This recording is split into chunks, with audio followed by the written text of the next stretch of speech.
कामरिला pivot point strategy नाम सुनकर आपको थोड़ा मुश्किल सा लग रहा होगा, लेकिन इंट्राडे ट्रेडिंग के अंदर यह इतनी कमाल की स्ट्रेटजी काम करती है कि कम रिस्क के साथ आप हाई रिटर्न हासिल कर सकते हैं। यानी 1:4 और 1:5 का टारगेट आप आसानी से हिट कर सकते हैं इंट्राडे के अंदर। और इससे आसान भाषा में अगर मैं आपको समझाऊंगा तो 100 रुपए के रिस्क पर 400 से 500 रुपए का टारगेट आप आसानी से हिट कर सकते हैं। अब सवाल यह है कि आखिर यह स्ट्रेटजी काम कैसे करती है, इसमें किन सेटिंग को ध्यान में रखना होता है। अब चलिए स्टेप बाय स्टेप इसका प्रोसेस समझ लेते हैं। नमस्कार, मेरा नाम है विकास तिवारी, NISM सर्टिफाइड, और आप देख रहे हैं सीखो पर हमारा official show stock market basics. आज वाली स्ट्रेटजी को आपको 5 मिनट के टाइम फ्रेम पर यूज करना है। इसके लिए हमें पिवट पॉइंट स्टैंडर्ड इंडिकेटर को चार्ट पर ऐड कर लेना है।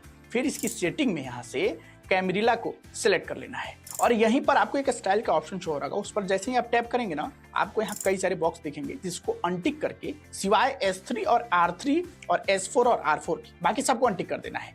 उसके बाद ओके पर टैप कर दीजिए। ये देखिए चार्ट पर S3 R3 और S4 R4 के साथ 5 मिनट का टाइम फ्रेम ऐड हो गया। अब चलिए नियम समझ लेते हैं। नियम एकदम सिंपल है। अगर प्राइस इस R3 के लेवल पर रिजेक्शन देती है, रिजेक्शन को पहचानने का तरीका भी एकदम सिंपल है कि एक ग्रीन कैंडल बनने के बाद तुरंत एक रेड कैंडल बने और वो भी इस R3 के लेवल को टच करके, और दोनों में वीक हो। वीक जो पतली सी लाइन ऊपर की तरफ दिख रही है ना, इसे ही हम वीक बोलते हैं। ऊपर की तरफ अगर वीक निकला है तो ये बताता है कि सेलर्स जो हैं वो इस रेजिस्टेंस लाइन के ऊपर प्राइस को नहीं जाने देना चाहते हैं। ध्यान रहे, जो R3 और R4 है ना, इसे रेजिस्टेंस लाइन बोला जाता है, और जो S3 और S4 है इसे सपोर्ट लाइन कहा जाता है। तो यहाँ जैसे कि आपने प्राइस रिजेक्ट होती हुई यहाँ आपको दिखे तो आपको अलर्ट हो जाना है और इंतजार करना है कि प्राइस जो ये रेड कैंडल ने रिजेक्ट दिया है उसके बाद के कैंडल के फॉर्म होने का।